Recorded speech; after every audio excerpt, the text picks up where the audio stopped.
Bonjour, bonjour et bienvenue sur le plateau de Bâti Journal TV. Nous sommes à Lille, Forum International Bois Construction 2023. Et avec mes deux invités, nous allons parler évidemment de construction bois, mais de construction bois avec des bois peu transformés. Pour en parler avec moi, Nicolas Barthès, bonjour. Bonjour. Nicolas, vous êtes gérant du bureau d'études Barthès et vous êtes aussi membre de l'IBC. Présentez-nous votre bureau d'études. Alors, un bureau d'études basé entre Nancy et Metz dans le Grand Est. On est 10 personnes, bureau d'études de toute structure et on intervient sur tous les projets bois sur un rayon d'action national. Vous êtes spécialiste du bois, hein, vraiment. Exactement. À côté de vous, Julie Ergotte, bonjour. Bonjour. Julie, vous êtes architecte. Votre agence s'appelle Ergotte et Farabosque. Vous présentez votre agence, s'il vous Oui. plaît. Donc nous, on est basé entre Lyon et Mâcon, donc à la limite Auvergne-Rhône-Alpes, Bourgogne, région Bourgogne. On est 5 personnes et on fait exclusivement du bâtiment passif éco-conçu D'accord. Uniquement. Et du bois, donc. en marché privé. Ce sera important dans l'explication que je vais donner. Que vous allez donner. On va parler de bois peu transformés, de l'intérêt de construire avec des bois peu transformés. Première question, elle est toute simple. Pourquoi c'est intéressant de travailler avec des bois peu transformés? Alors historiquement, la transformation du bois avait l'intérêt d'évacuer un certain nombre de défauts du bois qui sont référencés, les nœuds, les gerçures, etc. Où le bois, par le fait que l'arbre pousse, présente un certain nombre de défauts. Et historiquement, l'industrie a toujours essayé d'œuvrer pour enlever ces défauts et homogénéiser au maximum la matière première, dans un objectif de maximiser, entre guillemets, cet usage de la matière première. Aujourd'hui, efficacité, on va dire, industrielle. efficacité de la matière, exactement. matière. Aujourd'hui, on s'aperçoit que la part de la matière première sur un produit fourni, posé, manufacturé par la main de l'homme, l'intervention humaine, le savoir-faire humain, aujourd'hui, est presque une ressource plus rare que la matière bois. C'est-à-dire que la main-d'œuvre qualifiée pour faire ces opérations-là se fait presque plus rare que la matière première. Et donc, le travail sur le bois peu manufacturé permet, en fait, malgré potentiellement l'acceptation d'un certain nombre de défauts plus importants, peut-être une rentabilité du coup un peu moins importante, parce que la présence de plus gros défauts, permet surtout une économie sur la main-d'œuvre, sur le temps, car aujourd'hui, à la différence d'il y a quelques dizaines d'années en arrière, la part de la matière première comparée au temps passé et au temps humain, au coût horaire d'un produit fourni posé est moins important. C'est moins important, c'est plus intéressant. C'est plus intéressant économiquement parlant. Économiquement parlant. Déjà. Et pour vous, l'intérêt, donc, si on peut compléter ce début de réponse. Alors, pourquoi j'ai envie plutôt de dire pourquoi pas. Pourquoi la transformer plus si on arrive à faire avec peu d'étapes de transformation? Pourquoi consommer plus d'énergie pour le transformer? Pourquoi le raboter quand c'est pas nécessaire? Pourquoi le déligner encore plus? Alors que si nous, on fait de base avec les listes de sections standards des scieries, plutôt que de demander par exemple des débits sur liste, qui demandent du coup un arrêt effectivement de leur chaîne et de leur optimisation, on essaie de se mettre plutôt, de mettre notre réflexion à la disposition de la matière et de ce qui va sortir de la forêt d'abord et de la scierie après, plutôt que de faire l'inverse, de demander à la matière de s'adapter à ce que nous, on va dessiner. C'est-à-dire que vous faites un projet en fonction, non pas... Enfin, vous le faites en fonction de ce qui va sortir, de ce que vous allez avoir, de ce qui est disponible. En fonction de la ressource disponible autour du chantier, ouais. Autour du chantier. Il y a cet aspect local aussi, j'ai l'impression, qui est important lorsqu'on parle de bois peu transformé. Hein. Ouais. On retrouve presque un vocabulaire et un savoir-faire proche de la cuisine, en fait. Alors, moi qui suis originaire du Sud-Ouest, c'est un sujet qui m'intéresse au premier plan, mais c'est très vrai, c'est-à-dire qu'on a des circuits courts, on a une production et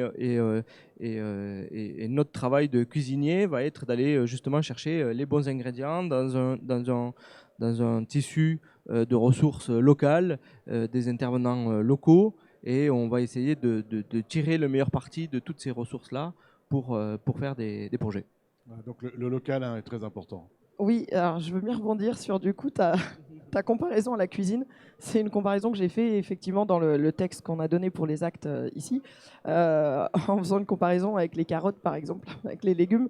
C'est-à-dire qu'aujourd'hui, de plus en plus, on va autant cuisiner les fans et les plus furs que finalement le cœur du légume, en se rendant compte que bah, y a beaucoup de nutriments aussi dans cette partie-là. Et pourquoi le jeter alors que en fait, c'est de l'alimentation, c'est de l'énergie, c'est ce que notre corps a besoin. Ce serait quand même ballot de le jeter. Et du coup, le fait de peu transformer le bois et de travailler aussi sur l'optimisation des scieries, ça va effectivement sur le fait de déjà de couper moins d'arbres, parce que si on optimise mieux chaque grume, on va en couper moins. Donc cette ressource, elle est certes renouvelable, mais bon, elle a quand même un temps long. Il faut un temps Moins long, on en hein. consomme maintenant, ça ne veut pas dire qu'on fait moins de mètres carrés de murs ou de planchers ou de bâtiments en ossature bois, mais c'est de le faire avec le moins de matière possible. On fait plus attention parce qu'il y a aussi l'économie de matière, hein. Il y a un architecte que vous connaissez peut-être qui est Stéphane Cochet qui me disait que le prochain sujet, le vrai sujet, c'est l'économie de matière, quelle que soit la matière qu'on utilise, y compris le bois. Ouais. Nous, c'est notre quotidien. L'économie de matière, c'est vraiment dans nos projets. Alors, du coup, s'il y a les réalisations qui tournent derrière. Voilà, on va les faire tourner. Voilà. Et vous allez nous expliquer un petit peu, expliquez-nous votre démarche. Alors, l'un des exemples caractéristiques, à l'agence, on essaye le moins possible de mettre des doublages. C'est tout bête, hein. Mais en gros, on s'est dit, le doublage, il sert à quoi? Il sert à planquer les 4 câbles et 3 tuyaux qu'on peut ramasser et passer dans les 20 cm en pied de mur. Ça prend de la place, ça prend de la matière, ça prend de la main-d'œuvre, ça prend du temps sur le chantier, ça a un coût. Je préfère mettre des matériaux de qualité ou de faire une économie sur l'opération plutôt que d'aller effectivement mettre cette matière qui a consommé beaucoup d'énergie pour être fabriquée, pour être transportée, qui va être emballée, qui va faire du déchet en plus. À la déconstruction du bâtiment, ça fait une étape de plus. Plus on a un multicouche, plus c'est compliqué en fin de vie du bâtiment pour effectivement récupérer les matériaux. Donc en fait, ce doublage, pour moi, n'a aucun intérêt. Il en a ponctuellement pour des questions de feu, pour des questions d'eau, mais partout où je peux ne pas le mettre, je ne le mets pas. Ça veut dire que s'il n'y a pas de doublage, vous faites comment? Vous mettez la matière brute, Oui. vous mettez le bois brut, plus ou moins brut d'ailleurs. Dans les exemples qu'on voit là, alors voilà, ici, cette opération-là, on a l'OSB. C'est-à-dire que l'OSB assure plusieurs fonctions. Il est contreventant. Lui, j'en avais forcément besoin, je ne pouvais pas l'enlever. Donc, quitte à être là, je réfléchis à dire, OK, qu'est-ce que je peux lui donner comme autre fonction? Et du coup, financièrement, il va être carrément plus intéressant. Donc, du coup, là, il sert effectivement de finition, puisqu'on le voit. Il sert aussi de pare-vapeur. Donc, en gros, on a scotché entre les panneaux, on a remis un bois massif, un 20 par 100 devant, et on a notre finition intérieure. Apparemment, on est dans une salle de classe, hein, c'est Oui, ça? c'est ça, c'est dans une école. Dans une école. Comment le maître d'ouvrage, qui devait être la commune, reçoit, Alors, on va dire... J'ai précisé tout à l'heure, je fais des marchés privés. Oui, Et du coup, ça me laisse quand même les coudées beaucoup plus libres d'accord. pour faire ce genre de bâtiment, pour embarquer le maître d'ouvrage et d'arriver sur des opérations où finalement le programme il n'est pas forcément écrit. Le cahier des charges, le budget, les choses ne sont pas arrêtées. On a tendance, nous, sur les projets, à arriver très très tôt avec des chefs d'établissement et des OGEC qui disent il me faut de la place, mais voilà, faut nous aider. Et du coup, ça permet, vu qu'on est très tôt avec eux dans la démarche, on peut brasser plein de sujets, y compris le caractère pédagogique de faire une école comme ça et de montrer aux élèves qu'on peut faire autre chose que de mettre du placo, du carrelage ou de la moquette et du plafond démontable. Voilà. Et donc le faire avec de l'OSB, ça rend bien, hein, ça pêche au niveau de la lumière. Il a été blanchi pour être un peu plus lumineux, mais au niveau finition, c'est tout. Vous avez aussi apporté avec vous une carte. Je voudrais que vous nous expliquiez, et elle va arriver à l'écran, comment vous vous en servez et qu'est-ce que vous voulez démontrer avec cette carte. Oui, donc voilà. Du coup, au niveau des opérations, à la fin, on essaie soit de faire des tableaux de volume, soit de faire des cartes de parcours du bois pour montrer. Donc là, par exemple, sur cette école-là, les bois ont fait moins de 100 km entre la forêt, la scierie, le séchage, le passage chez le charpentier, le fait de revenir effectivement sur le chantier. Et du coup, un peu moins de 200 km pour la partie des lamellés-collés, puisqu'ils ont dû passer chez Arbonis. C'est pas très loin de chez nous, donc voilà, ça ne fait pas beaucoup de kilomètres en plus. C'est ça. Et sur la carte de droite, c'est les carrelets de menuiserie extérieure. Donc on a des fenêtres qui sont en bois alu avec du coup des carrelets de chêne rouge de lin. Et donc là c'est pareil, on est à 100 ou à 200 km Inférieur à 70 km Voilà, sur les menuiseries. c'est ça. D'accord. Donc en fait, ça permet d'embarquer le maître d'ouvrage, d'embarquer la maîtrise d'ouvrage en leur disant, bah, voyez, on est vraiment local, c'est vraiment intéressant pour vous. Oui, oui, déjà, c'est de montrer que c'est possible, qu'on a la ressource à disposition. Et alors, ce qui est sympa dans le fait de travailler avec les écoles privées, les OGEC s'attachent toujours à ce que leur construction ait des retombées locales sur le territoire, sur les parents d'élèves, sur ces fonctionnements-là. Nous, on aime bien qu'un chantier aussi, il serve plutôt à son territoire. Et du coup, plus on va acheter des matériaux qui sont issus du territoire local, transformés sur le local, bah forcément, c'est de l'économie, c'est de l'argent qui reste sur le terrain, donc des emplois qui restent sur le terrain. Donc il y a des dynamiques complètes de territoire et des savoir-faire qu'on arrive à conserver. D'accord. De votre côté, vous, comment vous travaillez avec cette idée de bois peu transformé? Oui, alors on rejoint Parce que- exactement la même... Je vous interromps 30 secondes. On a parlé de bois peu transformé, mais vous me parlez quand même de carrelait et vous me parlez quand même de la mêlée-collée. Je reviens vers vous après. Ça Le vient moins possible. Le moins possible. Le moins possible. Après, il y a certaines, effectivement, sections, les croix de contreventement, où on a besoin de la mêlée-collée. Donc on en met le moins possible, mais par contre, quand c'est nécessaire, on n'est pas bené non plus. On ne va pas mettre des sections de dingue ou rajouter des poteaux dans des espaces qui ne peuvent pas les avoir. Donc voilà, on n'en utilise pas beaucoup, mais on en utilise un peu quand même. Voilà. Un minimum. Allez-y. Alors sur la méthode, on rejoint exactement les mêmes processus et c'est assez étonnant. Bon, là, il y a un petit panel de projets sur lesquels on a travaillé et qu'on a suivi déjà depuis un certain nombre d'années, depuis la petite halle de Bertrichamp en haut à gauche qui a beaucoup été publiée. Alors je précise d'ailleurs, ça me fait penser cette slide que je représente aussi Christophe Aubertin, avec qui j'ai travaillé sur tous ces projets-là, architecte à Nancy du collectif Studio Lada, bien sûr, et avec qui on a développé toutes ces démarches-là depuis la halle de Bertrichamp, voilà, toujours où on a rencontré les acteurs, on est allé chercher les bois en forêt, etc. Moi, je suis toujours assez étonné dans ces échanges-là avec les maîtrises d'ouvrage de finalement presque leur découverte de tout ce tissu d'acteurs locaux autour d'eux. exactement, exactement, qu'ils n'avaient pas forcément identifié parce que pris voilà, tous par un train-train. Et le fait de leur faire presque découvrir ces métiers de la première transformation, voire de la forêt, le nombre de projets de Bertrichamp à la Halle à Annecy, où les va élus, faire défiler les images. voilà, où les élus découvrent en fait que la scierie du coin, tout ce qu'elle fait, tout le service qu'elle peut rendre. Voilà. Donc voilà, ça, là, on a une belle charpente, une belle poutraison. Ouais. Donc ça, c'est le gymnase de Jean Lamour à Nancy, où là, je voulais surtout aborder le fait que le projet s'adapte aussi à la matière. Et donc la ressource, le bois peu transformé doit tenir compte de la présence d'un certain nombre de défauts du bois, et donc l'architecture va forcément être un peu plus expressive pour tenir compte de ces contraintes là. Donc des bois courts, de petites sections qui permettent en fait dans l'agrume, pour limiter la transformation, de s'adapter et d'évacuer un minimum les défauts tout en apportant le moins d'action sur le bois à l'origine. Et donc, en plus, c'est esthétique.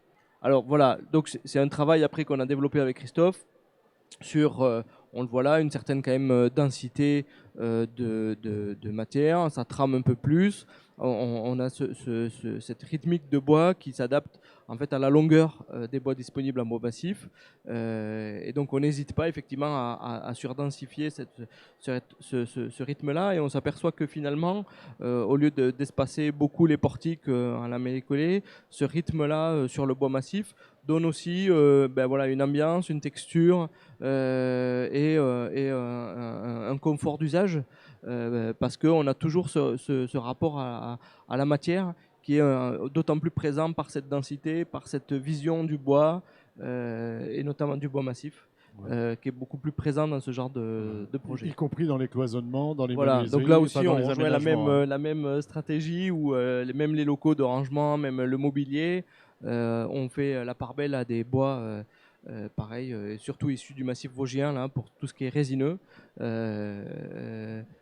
Voilà. Là, nous sommes dans les Vosges, là, nous sommes dans l'Ain, hein, à peu près. Exactement. Ok. On continue un petit peu là, sur cet aspect peu transformé.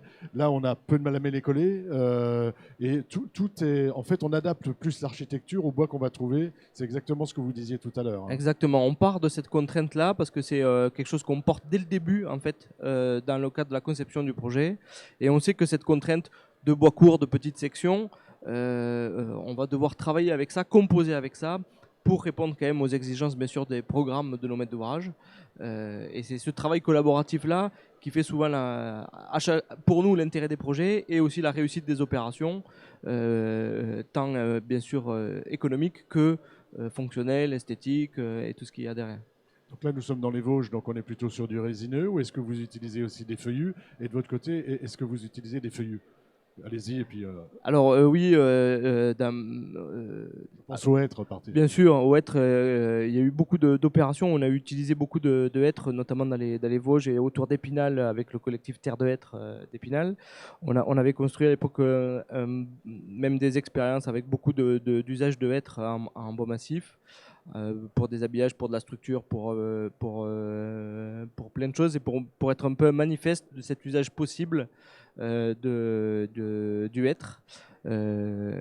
Aujourd'hui encore, on trouve des projets qui font la part belle à ce matériau. On a aussi beaucoup d'autres feuillus, notamment le chêne, le châtaignier, qui sont assez développés finalement dans l'Est et qu'on trouve de plus en plus, y compris dans des projets de réhabilitation, rénovation.